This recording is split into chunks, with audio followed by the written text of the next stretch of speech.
Hi friends, welcome to my channel. இன்னைக்கு நம்ம பார்க்க போறது முருங்கை கீரை பொரியல். So first இதுக்கு என்னென்ன ingredients தேவைன்னு பார்க்கலாம்.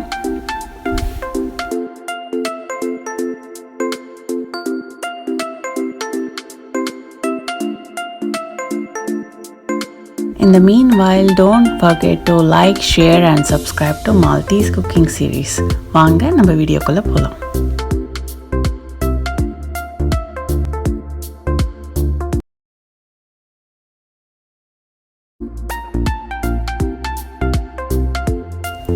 ஃபஸ்ட்டு ஒரு பேனை ஹீட் பண்ணிவிட்டு பேன் காஞ்சத உடனே நம்ம ஒரு 3 டேபிள் ஸ்பூன் அளவுக்கு எண்ணெய் ஆட் பண்ணிக்கலாம். ஃபஸ்ட்டு தாளிக்கிறதுக்கு கடுகு, உளுத்தம்பருப்பு, அப்புறம் 2 காஞ்ச மிளகாய் நான் கிள்ளி வச்சுருக்கேன். கூடவே நம்ம பெருங்காயமும் சேர்த்து தாளிச்சிக்கலாம். கூடவே நம்ம நறுக்கி வச்சுருந்த ஆனியன், அதுக்கப்புறம் பூண்டு எல்லாத்தையும் சேர்த்து நல்லா வதக்குவோம். ஃபஸ்ட்டு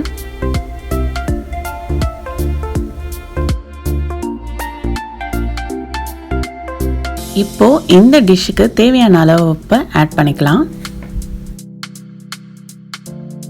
இப்போ நம்ம வெங்காயம் நல்லாவே வதங்கிடுச்சு. ஸோ இந்த டைமில் நம்ம முருங்கைக்கீரையை நல்லா வாஷ் பண்ணி அலசி வச்சுட்டு சுத்தமாக தண்ணி இல்லாமல் இதில் ஆட் பண்ணணும்.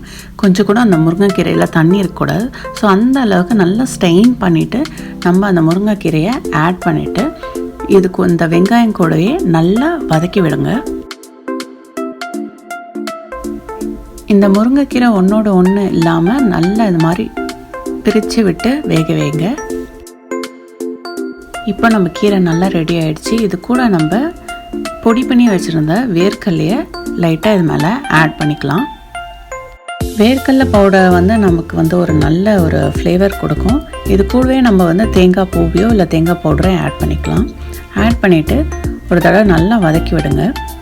இது நம்ம இறக்குற பதத்தில் தான் இதை ஆட் பண்ணணும். ஸோ நம்ம கீரை நல்லா வதங்கினதுக்கப்புறம் தான் இதை ஆட் பண்ணணும். ஃபைனலாக 1 ஸ்பூன் அளவுக்கு நெய்யை ஆட் பண்ணிவிட்டு எல்லாத்தையும் அந்த கீரையை அந்த நெய் கூடயே நல்லா பிரட்டி விட்டுருங்க. உங்கள் கீரை ரொம்ப சூப்பராக இருக்கும்.